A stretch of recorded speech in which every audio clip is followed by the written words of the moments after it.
The first story this week is coming from your sweet home, Alabama. A federal lawsuit filed this week states that prisoners in Alabama have been denied parole and forced to work jobs at fast food restaurants as part of a labor-trafficking scheme that generates $450 million a year for the state. The lawsuit alleges the prison system makes money by deducting fees from the wages of prisoners. Private companies such as KFC, Wendy's, Burger King, and McDonald's get a steady supply of workers from the prison system. Well, shit, I don't even know what to say about that. I'm in Alabama, as you know, Brian. And I've got to tell you, some of these drive-thrus, I like my KFC. I kind of like... Actually, no one likes Burger King. But I can see how some inmates would be in those, because some of those people at the drive-thru are assholes. Now, that being said, I did notice that it was former Alabama prisoners that are complaining. There's a good point to that. It would not be current Alabama prisoners that are complaining, because they will do almost anything to get outside of the fence, especially if we're talking about a fast food restaurant where they can eat while they're there. That being said, you know, this inmate labor, I served federal time, and I served federal time at a couple of institutions where they made components for the military, and they would pay those inmates around 30 cents an hour, either to make BDUs or helicopter harnesses or things like that. So think about that, 30 cents an hour. Now, in the private sector, you're talking about a wage that would probably be $30 plus an hour.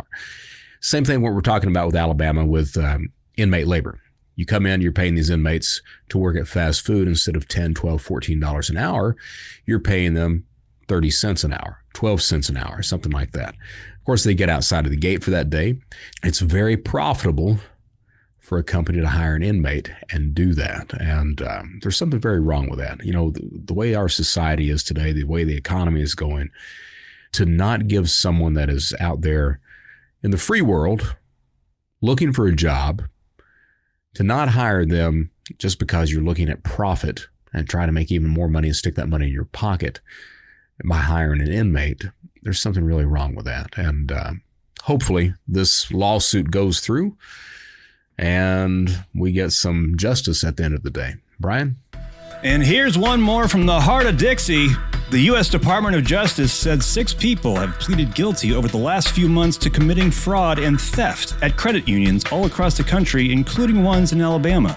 According to plea agreements, they used covert video cameras and skimming devices to target ATMs and then collect information to make fraudulent withdrawals, totaling more than $5 million. Back to you, Brett. Sure. Okay. So here's the thing, Brian. I actually know about this case. I did a podcast on it a few months ago. The guy that was arrested, they were placing skimmers on basically the Redstone credit unions is who they were hitting. The guy who was arrested, he was doing it between the hours of 2 a.m. and 4 a.m. of the morning. The credit union noticed that, so they started to monitor all ATMs at this point in time. When they started to see the transactions, they called the cops. They literally called the guy like 3 o'clock in the morning.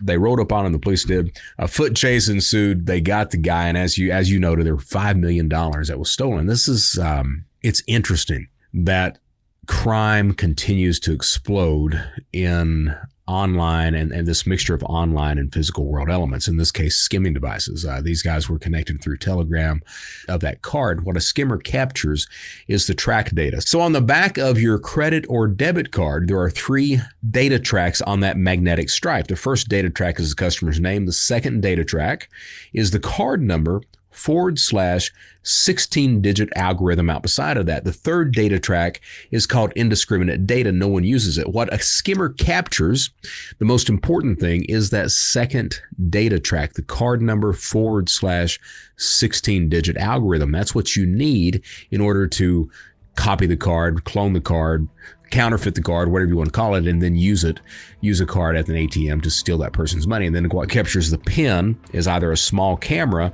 or you have a keypad overlay that actually lays on top of the keypad that you usually type in those PIN numbers. Those things used to sell when I was on Shadow Crew. We sold those for $5,000 a pop for the skimmer and the keypad overlay or the camera. These days they sell for around $2,000, $2,500 a piece, and they're much more sophisticated these days.